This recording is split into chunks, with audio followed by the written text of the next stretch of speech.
Continuamos en Escritorio Local y lo hacemos para hablar de algo serio. Concretamente, vamos a hablar sobre la diabetes y los trastornos alimentarios. Y está conmigo esta noche Marimar Herrero. Muy buenas noches. Buenas noches, gracias por invitarme.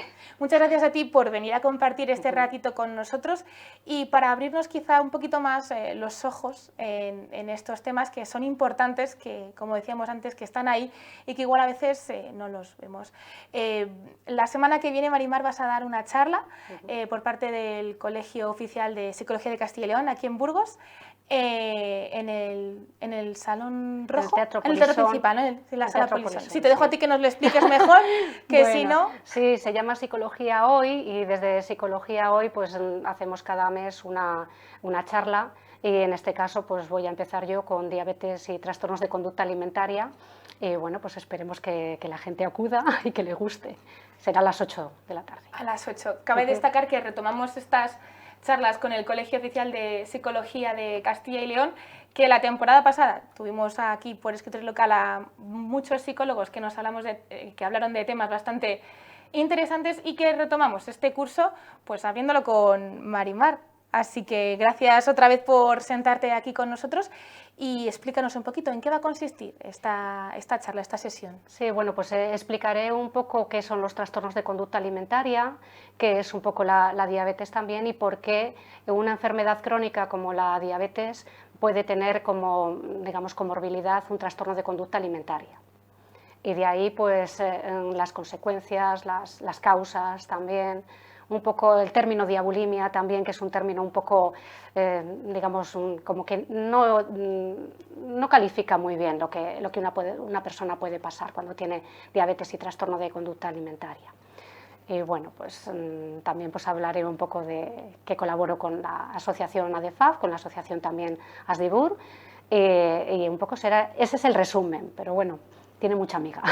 Tiene mucha amiga y eso también no me lo quería dejar en el tintero porque además colaboras con la Asociación de Familias de Anorexia y de Bulimia de Burgos y ASDIBUR, que es de la de diabetes, ¿verdad? Sí.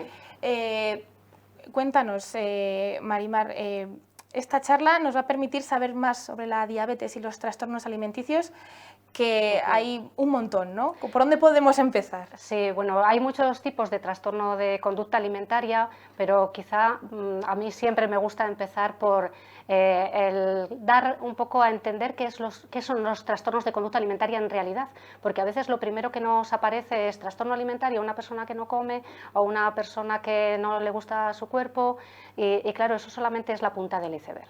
Entonces lo que hay debajo es una baja autoestima, perfeccionismo, dificultad a la hora de gestionar las emociones y una baja tolerancia a la frustración.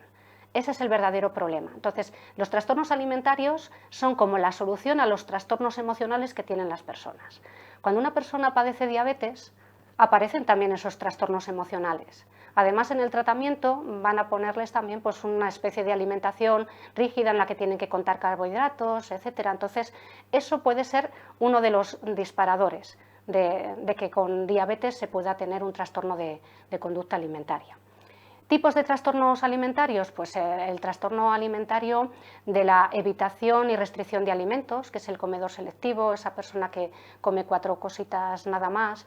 Normalmente suelen ser personas que tienen alta sensibilidad y entonces en esa hipersensibilidad tienen como que los olores pueden ser algo como lo que les haga no comer, o los colores o incluso la textura. Luego está la anorexia. La anorexia es ese miedo enorme a engordar, en el que la persona puede restringir alimentos, pero también puede haber una anorexia purgativa en la que además pueda compensar la alimentación. Quizá esta es como la más conocida, ¿no? La que más nos suena. La que más nos suena, la que más nos llama la atención, pero resulta que todos imaginamos una persona delgada, desnutrida. Sin embargo, hay personas que tienen obesidad o tienen normopeso y también tienen esa voz de la anorexia. La voz de la anorexia les está diciendo continuamente tienes que comer menos, o mira qué bien, tienes una gastroenteritis, no vas a comer. O sea, la voz de la anorexia es tremenda, pero la puede tener también cualquier persona con cualquier cuerpo que tenga, digamos, esta vulnerabilidad que te he comentado antes. ¿Y por qué, por ejemplo, suele haber esta voz, ¿no? No sé cómo llamarlo, dándote órdenes de que pues eso, de que no comas más, de que te obsesionas, ¿no? Al final. Sí, bueno, en la Asociación de Familiares de Anorexia y Bulimia le llamamos el monstruo, porque es precisamente ese pensamiento rígido con distorsiones, que lo llamamos nosotros los psicólogos distorsiones cognitivas, que les hacen creer que esos pensamientos son reales. Son pensamientos que tienden a ser autoexigentes, tienden a ser polarizados, o todo o nada, y que cuando la persona la tienes en consulta sabe perfectamente distinguir que esos pensamientos no son reales, pero cuando sale a su realidad se la comen. Y eso es lo que, vamos, el trastorno de conducta alimentaria o los trastornos emocionales tienen varios componentes. El componente físico, que puede ser a veces esa tensión muscular que puede estar incluso mezclada con la ansiedad. El componente psicológico de ese pensamiento rígido que, como digo, pues puede tener ese tipo de distorsiones que a la persona le puede hacer tener unas conductas que pueden ser desadaptativas. Ese sería el tercer componente, esas conductas. Y puede generarse como una especie de círculo vicioso entre la sensación física, el pensamiento negativo, la conducta negativa o desadaptativa, emociones negativas que vuelven otra vez a empezar y que a veces, pues claro, las personas les hacen sufrir mucho. ¿Podría ser entonces como un círculo vicioso al final de empezar con algo negativo, intentar suplir este pensamiento negativo, como decías antes, igual con este trastorno de atracón que comentabas, por ejemplo. Luego de ahí encadenando sobre todo para que intentar tú, pues, que no se te, ¿cómo decir? Que no está tan mal, ¿no?, lo que estás haciendo. Puede ser. Bueno. ¿Por dónde vas? Si ahora explicamos el trastorno de atracones, por ejemplo, sí, que sería otro de los trastornos, la primera conducta que se va a hacer, que es desadaptativa, que es el atracón. Hacer un atracón es comer grandes cantidades de comida en un corto periodo de tiempo, casi sin masticar, hasta estar desagradablemente lleno, y luego, claro, aparece la culpa.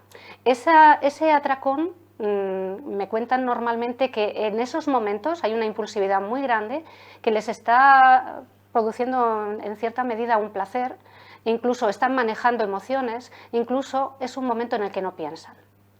Entonces, en ese momento claro que está bien, pero puede aparecer después la culpa.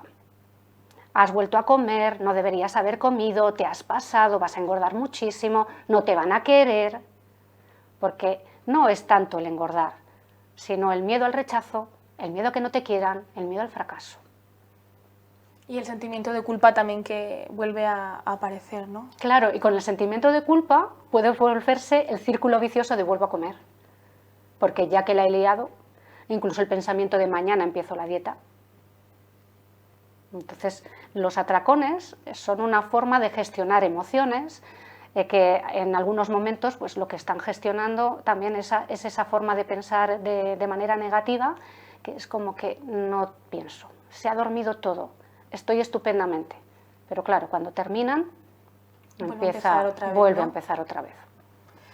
Y Marimar, me gustaría también tocar otros trastornos alimentarios que igual no son tan conocidos, porque hablamos también antes de anorexia, la bulimia también está ahí, que también nos suena más. Si quieres también hablamos un poquito de este trastorno. Si quieres, sí, te comento un poco de la bulimia y luego ya te cuento un poco de otros. Sí. La bulimia significa hambre de buey. Entonces, la primera característica es el atracón, igual que en el trastorno de atracones. Para diferenciar el trastorno de atracones de la bulimia hay que compensar. Entonces, la segunda característica de la bulimia es la compensación. Y esa compensación puede ser de muchas formas. Por ejemplo, en la diabetes en la diabetes tipo 1, a través de la omisión o manipulación de la insulina. Esa es una forma de compensar. Puede ser también a través de vómitos, a través de ejercicio físico o a través de ayunos. Entonces, tiene que haber un poco todo ese ciclo para que la bulimia se dé. Otros trastornos, pues por ejemplo, sería la pica. La pica es un trastorno alimentario en el que la persona no come sustancias alimentarias, sino, por ejemplo, pues desconchones de la pared, tierra, bueno, pues cosas que no son alimentos. Y luego estaría la rumiación en la que una persona come, traga y vuelve otra vez a llevárselo a la boca. Hay personas que han sufrido bulimia y que resulta que luego tienen este problema también de la rumiación. Es como que se les estropea lo que tienen por ahí, o lo que tenemos todos para sujetar el alimento y que vaya haciendo la digestión hacia abajo, y entonces en lugar de sujetarse, vuelve otra vez para arriba. No le pasa a muchas personas, pero las personas que tienen este tipo de problema lo pasan muy mal, porque dicen bueno, que si están comiendo solas ni tan mal, pero si van a un restaurante o están comiendo con la familia, pues que siempre les van a decir algo y les va a hacer sentir bastante mal. ¿Se trata de un acto involuntario o es...? Claro, lo que es el vómito en la bulimia es autoinducido, lo que pasa que digamos que es como un síntoma que no se quiere hacer, pero de forma impulsiva sale. Cuando ya llega la rumiación, ya ni autoinducido se queda, ya es el propio organismo. El propio organismo. Se ha estropeado por ahí lo que lo sujeta y entonces vuelve otra vez el alimento a la boca. Y en el caso de la pica, o sea, ¿puede surgir espontáneamente o porque la persona...? Bueno, porque es muy curioso, ¿no? Porque es curioso, pero bueno, hay niños que como van a explorar, pues a lo mejor van a comer tierra y tal, pero eso no es que tengan el trastorno, sino cuando ya, digamos, se produce, digamos, como muy a menudo, e incluso sí que hay alguna persona que me ha comentado en consulta que tenía ese problema, que le daba mucha vergüenza y que lo que hacía era, pues a lo mejor comer pegamento, pero también tenía bulimia aparte. O sea que puede haber... Estos trastornos a veces se pueden mezclar todos y una misma persona puede tener varios de ellos o incluso todos, o pasar por todos. Puede pasar por todos, puede tenerlos todos también. O sea, pueden aparecer de la noche a la mañana, pueden ser un poco por sobrepensar. O incluso en fases también o incluso en momentos. O sea, una persona puede empezar a lo mejor en la adolescencia con un trastorno de atracones y continuar en la juventud con anorexia y a lo mejor pues después tener atracones. Son trastornos pues, que nos trastocan la vida, pero ¿hasta qué niveles podemos llegar? Porque igual conocemos algunos de estos trastornos, como comentábamos antes, estos que tampoco conocíamos mucho, pero ¿hasta qué niveles máximos pueden llegar estos trastornos? Claro, es que trastoca la vida, puede ser en el académico, en el mundo académico pueden tener problemas e incluso necesitar, digamos, adaptaciones curriculares con ese tipo de problemas que puedan llegar a tener. Pueden tener de fracaso escolar a ser un expediente brillante, pero digamos que las dos formas de manifestarse en esa conducta académica, por así decirlo, tiene que ver el trastorno alimentario. Como decía antes, esa forma de procesar la información de todo o nada, o lo estudio todo o no estudio nada, o saco un 10 con sombrero o un 0. Eso les puede hacer pues, estar, digamos, en ese perfil académico. Luego también puede ser en el mundo laboral. Una persona que esté a lo mejor pensando en que tiene en la comida continuamente y entonces al no tener esa concentración, pues a la hora de trabajar no rinde como debería de rendir. A nivel familiar, la familia se da cuenta de lo que está sufriendo su hijo o su hija y la familia también sufre, puede haber conflictos familiares. Incluso en algún momento pues la familia puede tener enfermedades también mentales, como por ejemplo la ansiedad o la depresión, debidas a que no saben cómo ayudar a su ser querido. O sea que claro que trastoca la vida totalmente, por eso se llama trastorno. Además, como dices, se puede mezclar estos trastornos alimenticios con otro tipo de trastornos que nada tienen que ver con la comida, ¿no? La comida yo la veo como una solución, al fin y al cabo. O sea, que el trastorno alimentario se refleja en la comida, la solución es la comida, pero el problema no es la comida. El problema es cómo se siente la persona, y la persona se siente invalidada, siente que no es suficiente. Se puede quejar sobre su imagen corporal, no le gusta su cuerpo, pero lo que está reflejando en lo que ve de su imagen corporal es que no le gusta lo que hay dentro, no le gusta cómo es. Cree que la gente le considera pues como una persona quizá aburrida, como una persona más tonta, se compara con todo el mundo. Entonces, en esa idea de no soy suficiente, la forma de que los demás me quieran va a ser cambiar mi imagen corporal. Si tengo una imagen corporal perfecta, la gente va a pensar que soy perfecta. Va a pensar que incluso soy perfecta, pues no solamente en la comida, en el ejercicio físico, sino en toda mi vida, porque tengo una disciplina, por así decirlo. Entonces, digamos que la solución es el trastorno alimentario a todo ese problema emocional, que es el verdadero problema.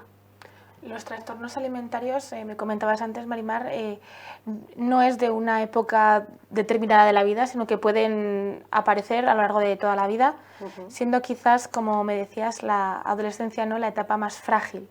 Sí, ahí es la mayor vulnerabilidad, porque también es una etapa en la que se sobrevalora muchísimo la imagen corporal, se sobrevalora también muchísimo la amistad. Y muchas veces uno de los disparadores puede ser del trastorno alimentario el que haya una ruptura de los amigos. Esto yo lo he visto bastante en consulta. O encontrarse en que un grupo se ha dividido en dos, se encuentra en medio y echa de menos cómo estaban antes juntos, ¿no? Y uno de los pensamientos que les aparecen es: ¿y si me quedo sola? Porque se ha cortado así, digamos, la amistad de esta manera, en que estoy, digamos, entre la espada y la pared, entre los dos grupos, pero ¿y si al final me quedo sola? Ese miedo a la soledad. ¿Cómo podemos poner fin a estos trastornos o como vías de ayuda para poder aparcarlos? Bueno, lo primero es la prevención. Prevenir los trastornos de la conducta alimentaria es importante, teniendo en cuenta los factores de riesgo. Uno de los factores de riesgo, que es el que vamos a comentar en la charla, es una enfermedad crónica como puede ser la diabetes. Otros factores de riesgo son la insatisfacción corporal. En los centros educativos de Burgos hacemos desde 2004 prevención de los trastornos alimentarios y trabajamos sobre la aceptación corporal. O sea, digamos, trabajar sobre los factores protectores de trastorno de conducta alimentaria sería una forma de que disminuyeran. Entonces, trabajamos la insatisfacción corporal, trabajamos la autoestima. Una autoestima que se fortalezca va a ayudar también a que la persona, pues si de alguna manera ha tenido esos factores de riesgo al lado, pero tiene factores protectores, es posible que no llegue a desarrollar el trastorno alimentario. La autoestima puede ser fundamental, ¿no?, o elemental en este tipo de situaciones. Exactamente, porque precisamente uno de los pensamientos negativos que aparece es que no valgo. Entonces, trabajar y fortalecer la autoestima es muy importante. Y luego también es muy importante trabajar la inteligencia emocional, aprender a detectar la emoción y aprender a regularla. Claro, ¿cómo regula una persona con trastorno alimentario su emoción? A través de la comida, comiendo o no comiendo.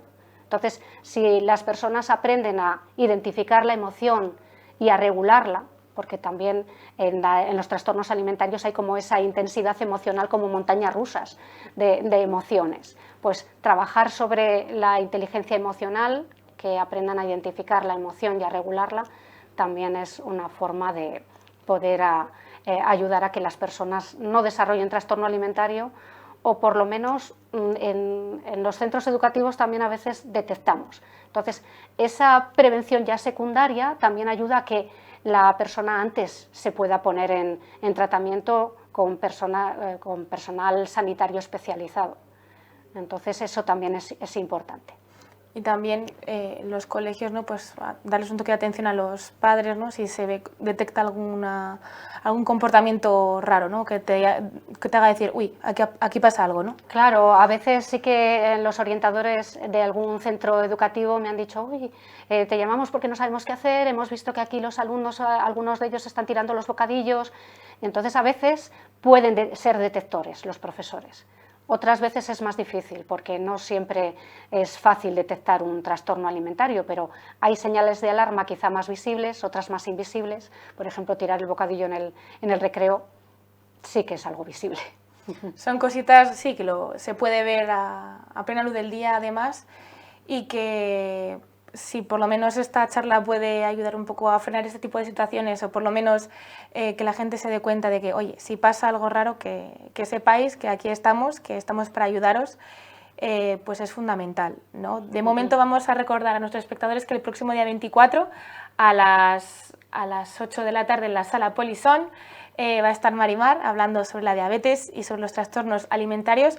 Desde Escritorio Local te queremos dar las gracias por haber venido a compartir este ratito con nosotros, Marimar, y deseamos que todo vaya fenomenal en esta charla. Pues muchísimas gracias. Muchas gracias a vosotros también. Muchas gracias a ti, Marimar.